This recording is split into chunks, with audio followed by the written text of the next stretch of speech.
I think we'll kick ahead. And thank you everybody for joining. Good morning, and welcome to today's session.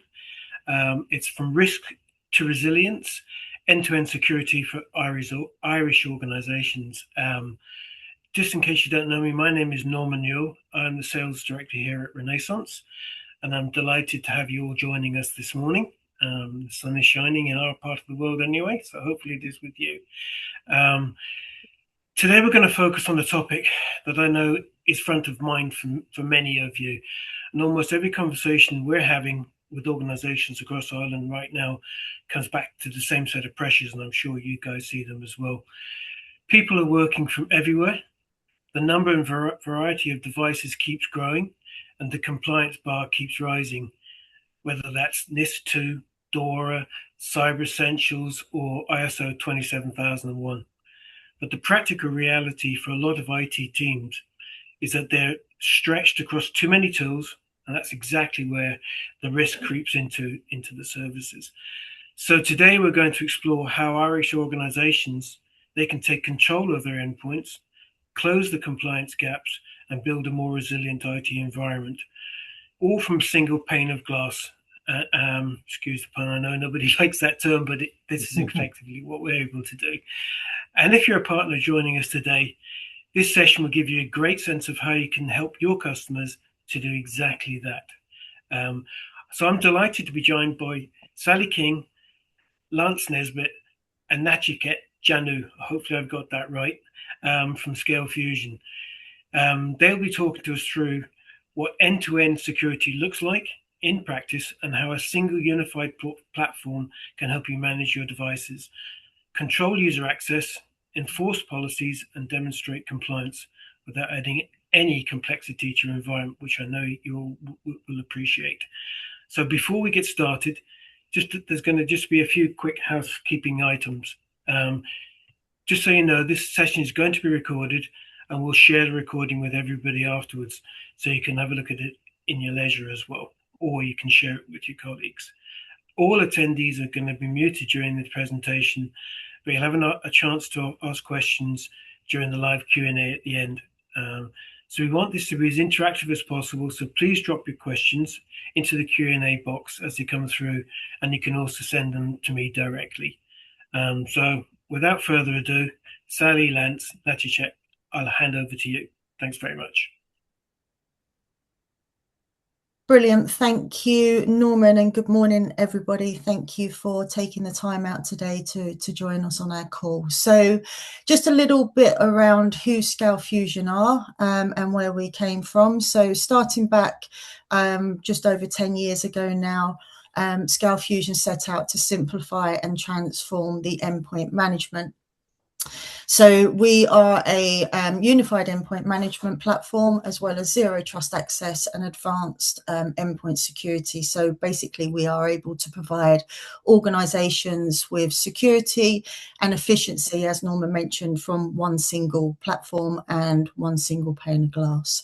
So today in the presentation, what we're going to be doing is exploring the growing pressures and expectations surrounding endpoint security within organizations today, and why endpoints remain a critical layer of defense for you. So we obviously have quite a bit to cover off today.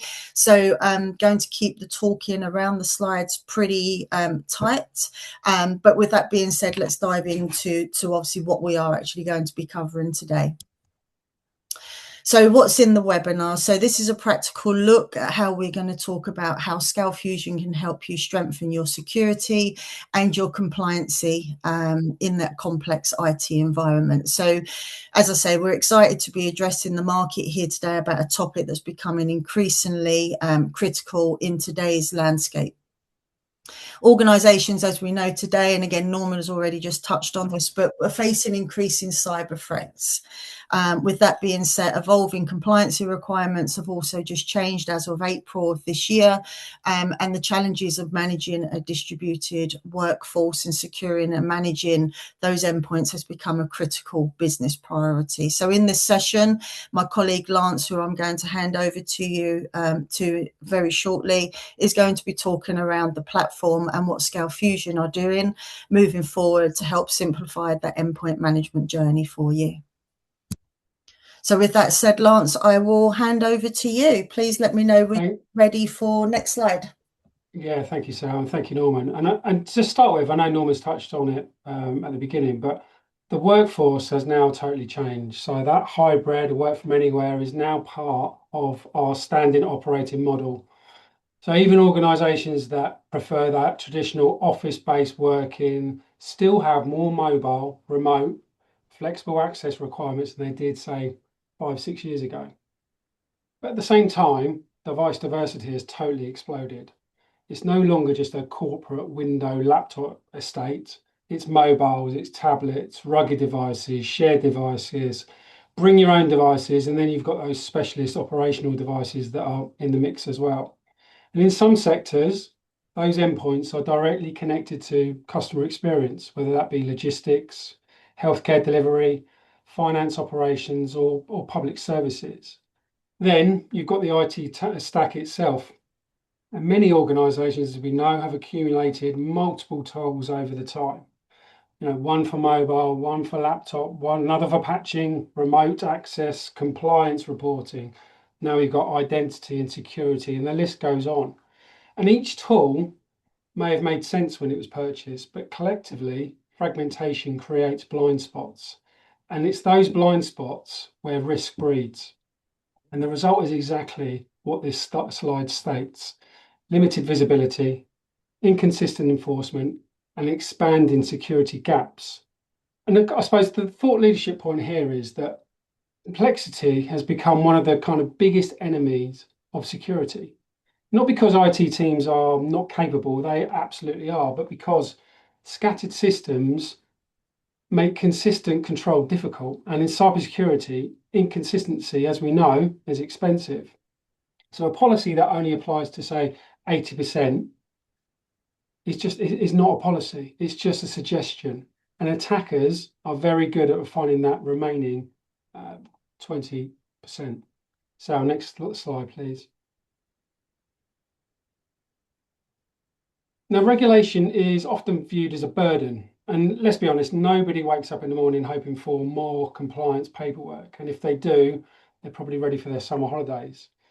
But a more useful way to think about regulation is that it is actually raising the baseline. So the likes of NISA 2, DORA, ISO 27001, Cyber Essentials are not all the same thing, but they are pointing us in the same direction. They are asking organisations to demonstrate that cybersecurity is not just ad hoc, reactive, or dependent on best efforts. They are asking for evidence of control. And that means continuous endpoint visibility, not just a spreadsheet from, say, 6 months ago, not best guesswork, but real visibility. And it means enforce security policies, not policies written on a document and then filed away, but policies that are actively applied across devices. So it means controlled access to systems and data. Access should be based on who the user is, what device they are using, whether that device is compliant, and whether risk context makes actual sense. And it means a demonstrated compliance posture, because in today's world, as we know, it's not enough to be compliant. You need to be able to prove it. And this is where endpoint management and compliance become inseparable. You can have the best security policy in the world, but if you cannot enforce it consistently across the endpoints, then your compliance posture is weaker than it looks on paper. And that boardroom question is no longer, do we have a policy? The boardroom question is, can we prove that policy is working? Next slide, please, Sal. So endpoints are now where business happens. They are where users access applications, where data is created, where credentials are entered, where emails are opened, files are now downloaded, where systems are administrated. But it's also where attackers often begin their work. So when we talk about compliance, security, and resilience, endpoints can no longer be treated as peripheral. They are absolutely central to people's business. And without a strong endpoint control, policies cannot be consistently enforced. And without endpoint visibility, device posture cannot be verified. And without that device posture, access cannot be securely governed. And without evidence, compliance cannot be proven. And that creates a real kind of clear chain of dependency, where visibility enables control, control enables trust, trust enables compliance, and compliance supports resilience. And that is the logic modern IT teams and security teams need to operate with. The old kind of model of, built around a network perimeter, keep bad things outside the castle walls. But those castle walls are no longer what they used to be.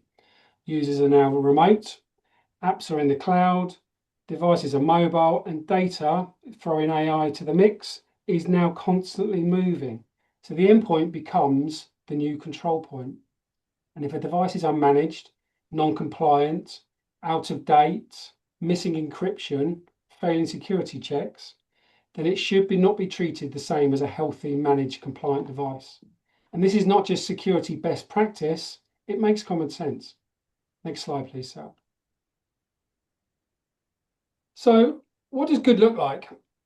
End-to-end security means consistency. So whether that user is based in Dublin, Cork, Galway, London, or working from a cafe with questionable Wi-Fi, it doesn't matter whether the device is Windows, Mac OS, Android, iOS, Chrome OS, or some kind of ruggedish hardware. The organization still needs centralized visibility, real-time monitoring, policy enforcement, secure access based on device posture, and that automated compliance alignment. And the key word here is consistency. Security that only works on one operating system is not end-to-end security. Security that only works on corporate-owned laptops is not end-to-end security. And security that only works when the user is on a network, again, is not end-to-end security. Modern security has to follow the user, the device, and data. And this is where a unified approach becomes so powerful.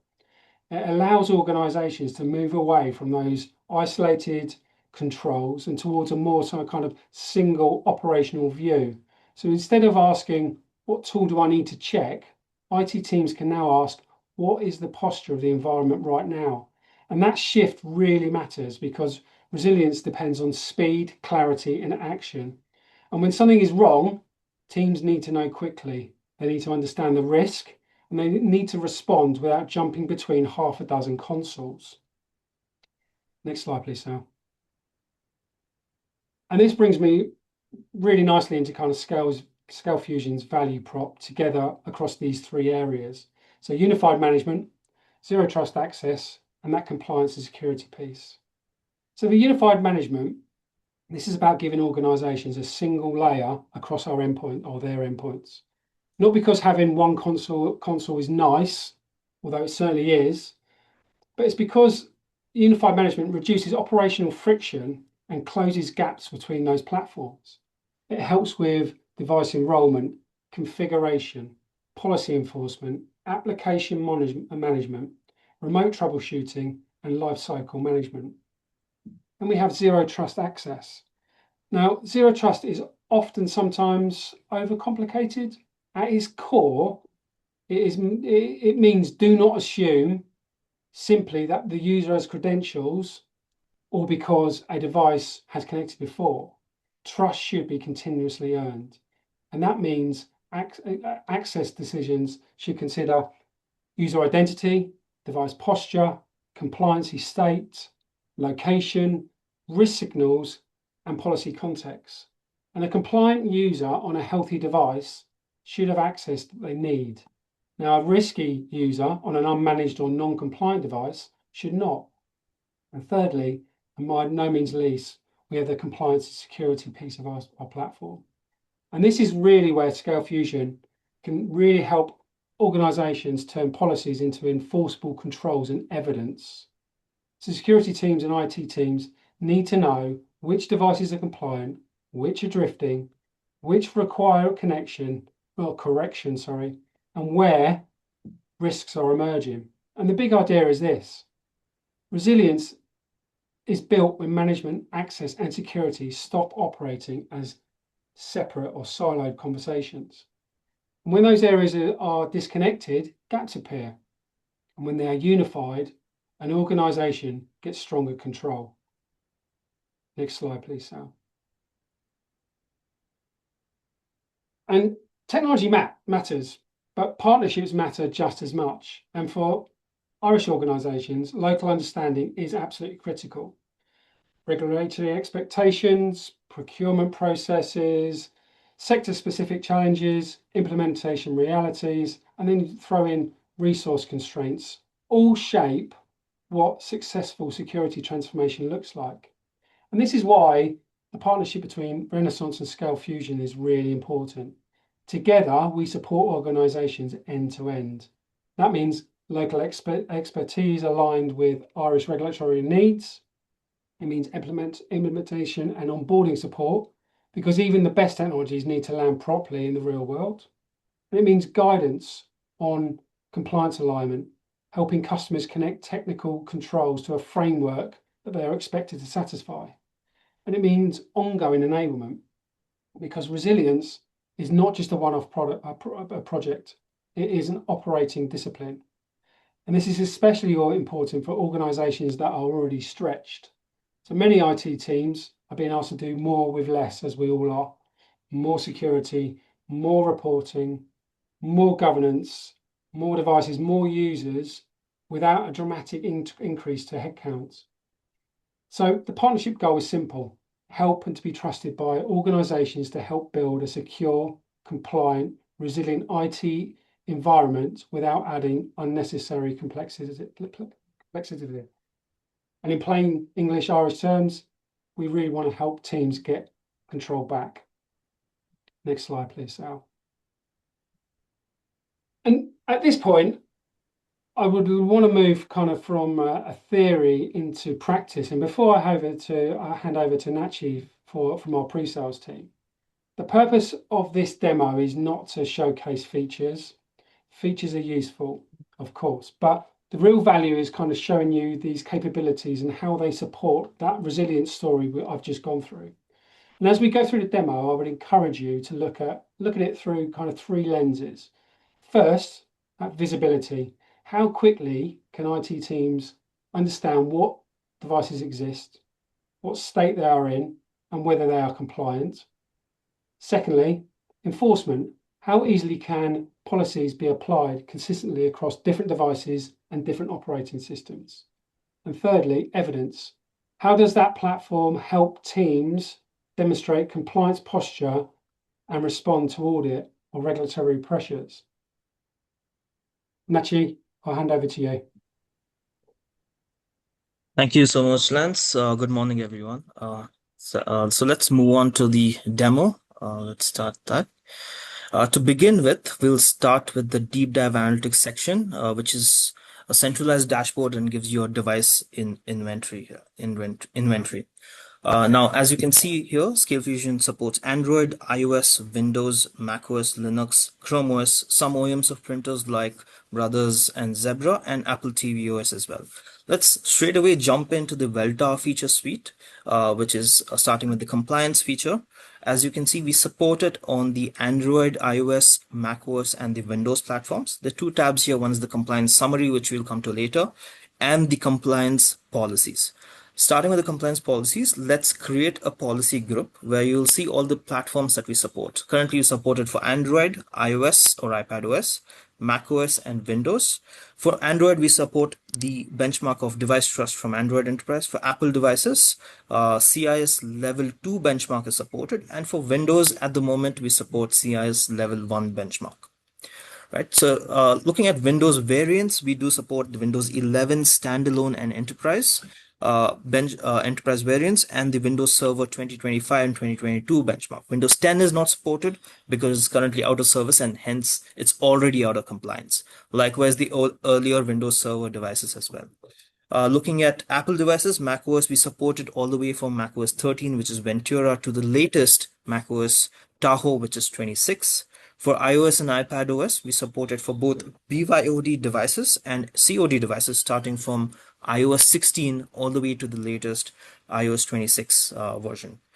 Next, we have Android. We supported on broadly three categories, that is company-owned devices, bring your own devices, and the company-owned personally enabled devices, which is slightly in between, and each of them have different set of rules. Talking about the mode for each of these policy groups, there's the monitoring mode where the agent will continuously monitor against the devices, against the compliance rules, and provide you with a summary. And there's a monitor and auto remediation where not only monitoring is done, Scalefusion will attempt to automatically remediate these policies so that you get 100% compliance and then mark your devices as a safe risk score. Now let's have a look at the compliance policy groups which I've created for this demo. Let's start with the Android COD. So company-owned devices, there's 39 rules, out of which 33 are enabled, which gives a baseline conformance of 84%. For BYOD devices, it's 26 rules, out of which 22 is enabled with the same baseline conformance. iOS devices, 44 out of 44 rules are enabled, which gives 100% compliance. We can, of course, change this. We'll come to that in a bit. Then we have the Windows compliance for starting with 11. There's 46 out of 46 enabled rules, which gives 100% baseline conformance, and macOS Tahoe, which is 116 out of 114 out of 116, which are enabled, of 98% compliance. If we click on three dots and click on enabled, we'll actually be able to see what are these rules which are deselected, and we can also enable them. For example, file vault and software update is deselected as it has an impact on the device. Now there's different categories of policies like iCloud. Then there's the passcode policy and system settings. In the passcode policy, each rule has a severity, starting with the recommended level, which is medium here. And then you can, of course, change it to an organizational defined value of high or low. And each rule has a rule value as well, right? Now, for limiting consecutive failed login attempts to 5, which is the recommended, we can, of course, change it to an organizational defined value. Now, if the rule fails, it can be remediated through a combination of MDM policies which are already there in Scalefusion, or as you can see there, we can use a combination of script as well, whether it is script or a normal payload which can be applied, and then the compliance percentage can be increased. Now let's look at the policy document guide, which can actually be downloaded for each variant, right? It's a PDF file which actually gets downloaded onto your local system. As you can see here, it's for macOS 26. It starts with the table of contents, and then you have the scope, which defines the variant and the benchmark that we're looking at, and then you have the authors, and lastly we have the acronyms and definitions used in this policy guide, along with the baseline conformance, where we see the two deselected rules, starting with the first policy, which is the disable iCloud desktop and document folder sync. So we use a simple payload here, for example, just to check whether it is actually disabled on the device. If it is not disabled, we have a remediation payload as well, in order to remediate that policy and increase and pass a particular rule there. Coming to the compliance summary, as you can see, 15 out of 16 devices are currently monitored, which is 93%. Now, why is that one device not monitored? Basically, it's this iOS device. As you can see, it's an unscored device. Why is it an unscored device? Let's go to the devices section, quickly check on that particular device. And when we click on the settings and then the full device information button, you'll see that this is an iPhone 6, which is a very old version, and then the iOS version is actually 12.5.8. For iOS, if you remember, we support all the way from iOS 16, and hence it's a non-compliant or an unscored device. Right, coming back to the summary, you'll see there is one device which is actually 100% compliant or safe out of all the devices with 6% compliance, and average compliance is 56% here. Let's look at the compliance devices we have kept for this demo here. As you can see, starting off with the macOS one at the top, this is pending evaluation because the device has to come online. Then we have the one for Windows, which is 26% compliance percentage, high risk, and is non-compliant because it's not 100%. We have an Android BYOD device again, which is 31% with moderate risk. The Android COD actually has 90% compliance percentage with low risk, but it's still non-compliant, and because it is not 100% compliance. Let's look at why that failed. There are three rules that have failed here. one of which is the OS version. So at least the device has to be at least on 2 versions prior to the latest version, which is Android OS 16, right? So going back to the devices section, we can actually analyze why it failed. This particular device here shows that it is actually an Android 12 device, which is quite an old version of Android, and hence the rule failed and did not auto remediate by itself. This particular device was actually in auto remediation. Let's look at the next feature, which is supported on all these platforms shown, which is called a secure web gateway, where in the configuration we can have a category blocking of websites. For example, social networking and content upload. We can also explicitly block domains, allow domains, and for macOS, Windows, and Linux platforms, we can even restrict the logins to specific corporate domains that you whitelist here. If we uncheck the box below, we can restrict the end user from actually logging into their personal Gmail accounts. Same for Microsoft as well, but it's only supported for these 3 platforms for the cloud apps. Then we have the user-facing messages. So if a user tries to access a domain which is actually restricted, this will show up. We have exception or bypass lists so that your apps work correctly, your common apps work correctly on these devices. And lastly, for iOS and macOS, we have the safe search or the YouTube restriction for moderate or strict. And we can also configure the iOS public DNS for routing traffic, which can be a Google, Cloudflare, or your custom DNS as well. Let's look at the event logs here. As you can see, there is the first device here is a Windows device. We tried to access Facebook and Instagram, which was blocked because it belongs to the social networking category. Having a live example of that on a Windows VM, let's access Facebook. This is the user-facing message there that is shown. And then we have the Instagram website, which is again blocked here. Right now, going back to the dashboard, we'll see that this is where the event logs actually, populate here once it syncs. And the next feature we have is the Welltower VPN tunnel, which is again applicable for these platforms. We start off with setting up a VPN server behind your corporate infrastructure. The next step, after you set it up, according to certain configurations, we can then create a VPN tunnel.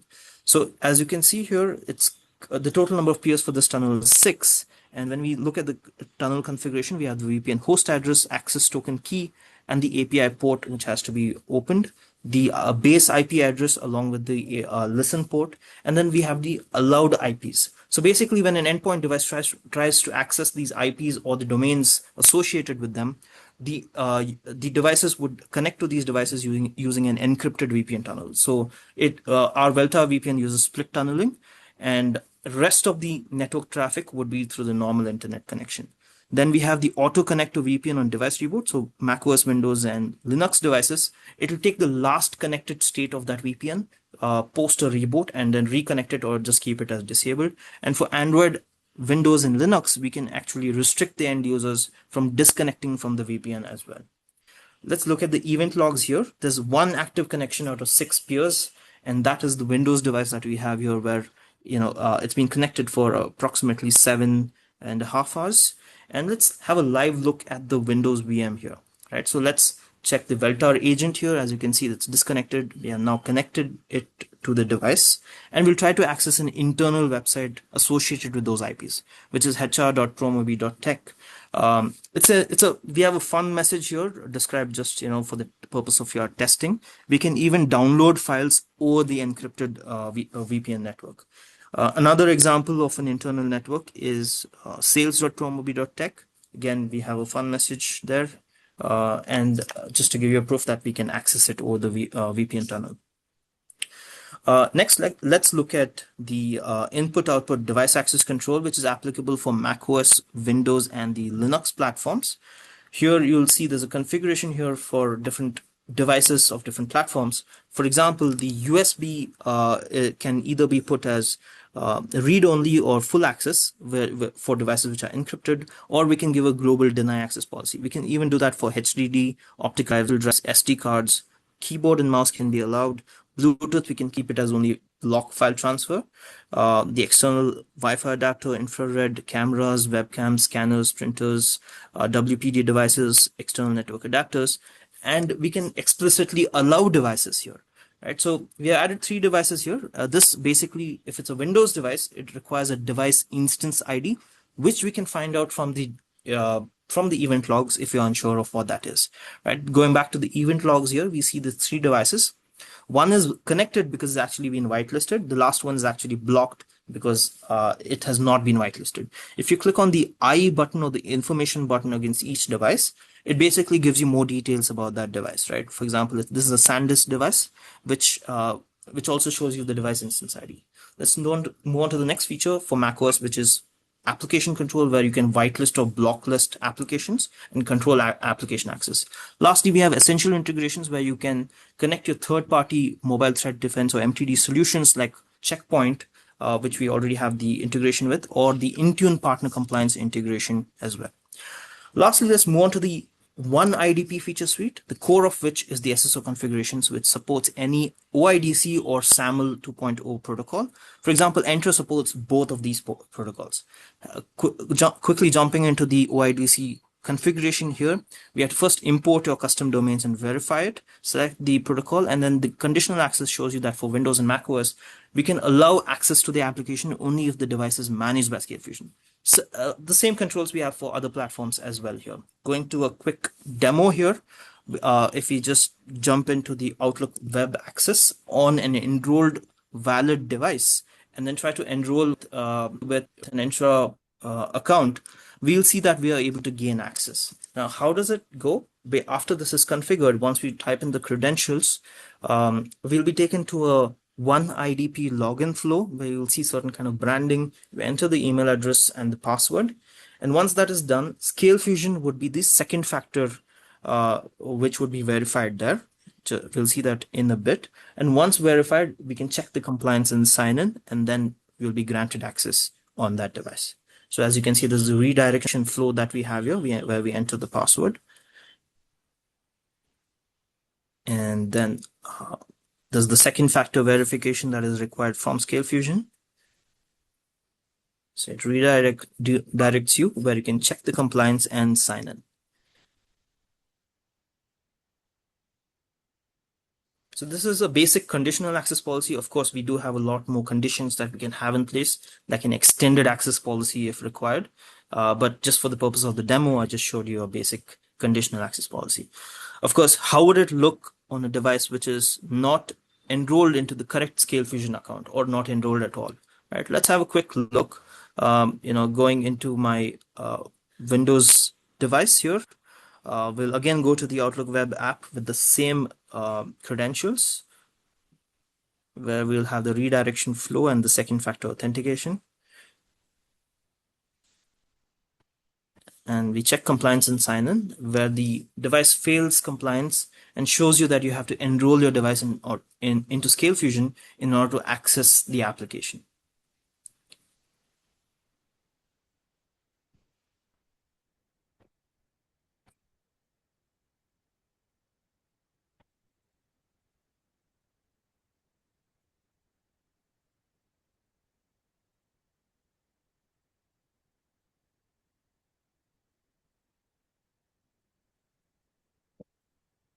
There we go. That's the message. So that completes our short demo here. Let's move on where we can move on to questions and answers now.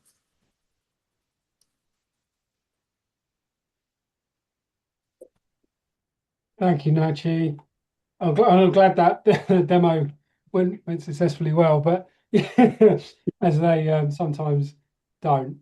But yeah, no, I know we've covered quite a lot of ground today, and hopefully some of the pressures that are facing Irish organisations through from compliance expectations, endpoint security, unified management, zero trust, and that role of hopefully Scalefusion and Renaissance in that ecosystem.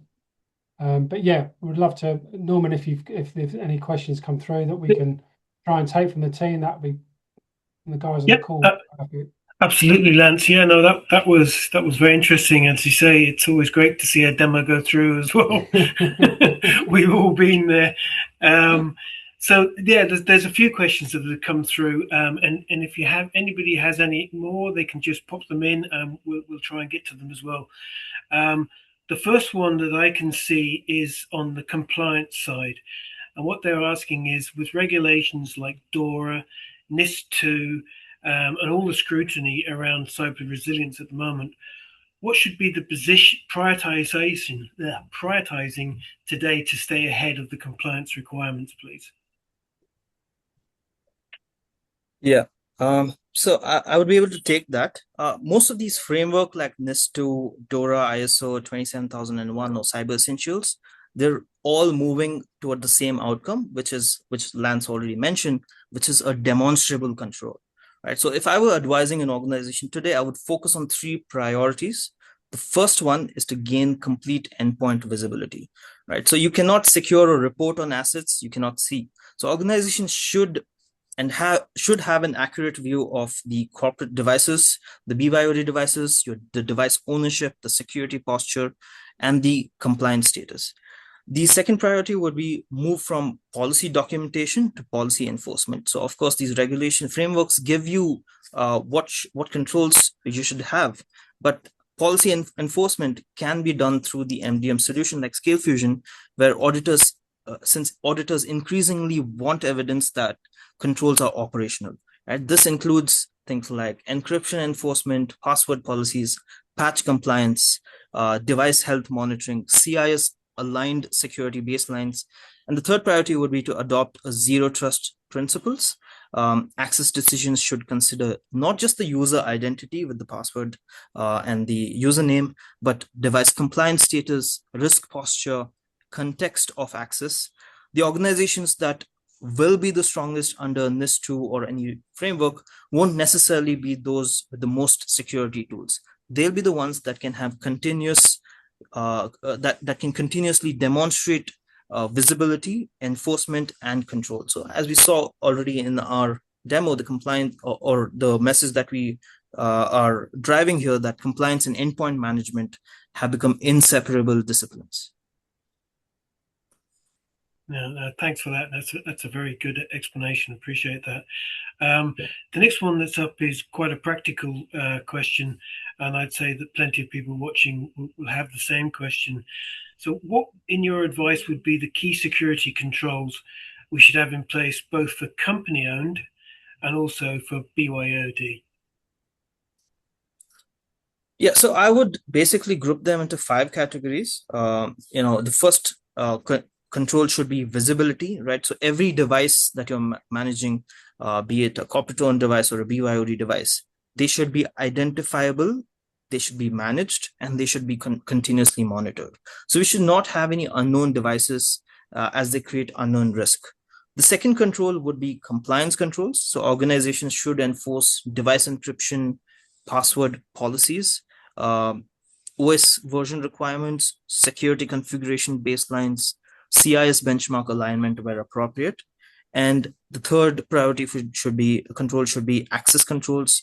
Access should be conditional upon user identity, device compliance, and risk posture. Not every authenticated user should automatically gain access. The next one would be application and data controls. We should have approved application policies, secure corporate workspaces for BYOD. So for Android, we can have a work container and a personal container. And for iOS, we can have the logical containerization for these applications or workspaces. Data suppression between personal and business information, application control where necessary. As we saw in Verita, or app control for macOS, for example, where we can have an allow list or block list of applications. And lastly, the control should be continuous monitoring and remediation. So we already saw this in our demo. Most mature organizations don't just detect non-compliance, they continuously assess posture, identify drift, and trigger remediation automatically where possible. Yeah, that's about it. Yeah, no, perfect. That's great. I think we're probably going to close down after this question now. It says, if we could improve just one aspect of our cyber resilience program this year, what would your recommendation be for that? Well, I would basically focus on eliminating any security blind spots through a unified visibility and control. Most organizations don't really fail because they lack security products. I'm sure they have a lot of subscriptions, but they struggle because the management, compliance, security, and access controls operate in separate systems, right? This results driving the message again, which Lance mentioned, this results in fragmented visibility and inconsistent enforcement, right? So if you can achieve a single view of your devices, your compliance posture, risk status, and who is accessing what, you can create the foundation for stronger security, faster incident response, and easier compliance reporting, right? So resilience ultimately comes from control, and control starts with knowing exactly what exists in your environment, whether it's compliant, and whether it should be trusted. That's great advice. Appreciate that. So I think unless there's any other further questions, which I can't see any that have come in. So I think Lance, Sally, that's check. Thank you very much for a clear and practical session. I certainly enjoyed it. There's really a lot there for the audience to take away and hopefully start putting into action. Thank you also to everybody who joined us today, and for those who sent in questions. We appreciate your time and your efforts this morning. So if anything that you've seen today has prompted you to take a closer look at your own device management and security approach, or if you're a partner who would like to bring Scalefusion to your customers, please reach out to me or any of our team here at Renaissance. We're going to be happy to help you, of course. So thanks again for joining us, and enjoy the rest of your day.